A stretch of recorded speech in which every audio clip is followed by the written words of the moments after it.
শেষে খুঁজেই বের করলাম শানবিজ ভাই তনিয়াপুর শোরুম। হ্যালো ইব্রান, আসসালামু আলাইকুম। প্রতিদিনের মতো নিয়মিত ব্লগ নিয়ে আজকেও আসলাম আপনাদের সামনে। আশা করছি আপনারা সবাই ভালো আছেন। আর এই যে বাচ্চাগুলোকে দেখতে পাচ্ছেন, এরা কিন্তু সবাই নাকি ফ্রেন্ড একসঙ্গে ঘুরতে যাচ্ছে চিড়িয়াখানায়। তো শুনে বেশ ভালোই লাগলো, আসলে ওদেরই ঈদ।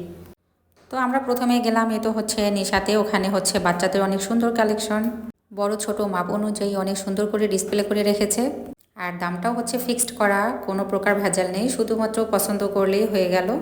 কিন্তু প্রবলেম হলো রিসিভ করার সময়, যে দেখতেই পাচ্ছেন এত বেশি গ্যামজাম ছিল। আসলে যেহেতু ঈদের আগে সবাই শপিং করার জন্য কিন্তু ব্যস্ত হয়ে গিয়েছে। আর হাতে যেহেতু সময় নেই, মাত্র 2 দিন। আর এদিক দিয়ে আমি তো একটা বড় ব্যাগ নিয়ে গিয়েছিলাম, দেখতেই পাচ্ছেন মাঝখানে মাঝখানে অনেক ভিডিও করা হয়নি। তো ব্যাগ ভর্তি করেই তো শপিং করে নিয়ে আসার পরে আবার বাসায় এসে এই তো রান্নাবান্না শুরু করে দিলাম। প্রচণ্ড গরমের রোদে শপিং করার পরে ইচ্ছে করতেছিল যে মনে হচ্ছে একটু ডাল, ঠান্ডা ঠান্ডা ডাল খেলে মনে হয় ভালো লাগবে। এটা 30 কালার ডালটা খেলে অবশ্য ভালো লাগে, ভিতরটা মনে হয় যে একেবারে ঠান্ডা হয়ে যায়। তো এই জন্যই অবশ্যই আসার পরে আমি প্রেশারে এই তো ডাল আর আলুটা একসঙ্গে সিদ্ধ করে নিয়েছি।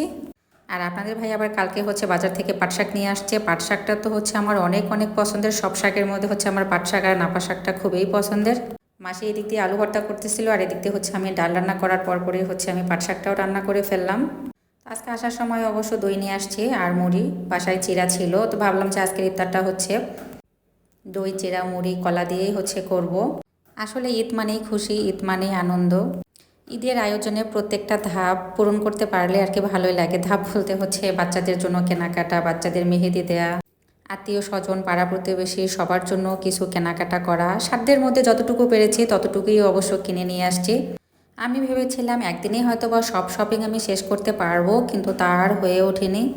আবার আজকে আমাকে এই তো যেতে হয়েছে। তো প্রথমে গিয়েই আমার ছেলের পছন্দ, আগে ও টুপি কিনবে, কারণ গতকাল বাদ পড়ে গেছিলো। তো এরপর এই তো চলে গেলাম শানবিজ ভাই তনিয়াপুর শোরুমে খুঁজতে খুঁজতে।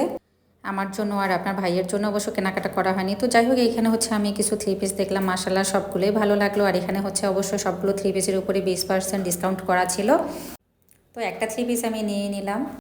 আপনাদের ভাই অবশ্য আমাদের সঙ্গে যায়নি একদিনও শপিংয়ে, কারণ ও অফিসে ব্যস্ত ছিল। আর আমি আমার বরাবতন ননাসকে নিয়ে গেছি আর কি। মাশাআল্লাহ উনি অনেক হেল্পফুল। যে কোনো সময় শপিংয়ে গেলে আমি আমার মেজো ননাস আর আমার এই বরাবতন ননাসের সঙ্গেই যেতে স্বাচ্ছন্দ্য বোধ মনে করি। ওনাদের সঙ্গে বন্ডিংটা আমার ভালো হয় আর কি। যাই হোক, এদিক দিয়ে সব কেনাকাটা শেষ করার পরে তো বাসার উদ্দেশ্যে আবার রওনা করলাম।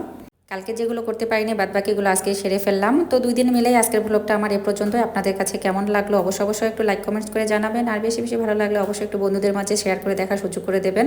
সবার জন্য অগ্রিম শুভেচ্ছা থাকলো। সবাইকে ঈদ মোবারক। সবাই পরিবার নিয়ে একসঙ্গে আনন্দে ঈদের দিন কাটান, এই শুভেচ্ছা রইল।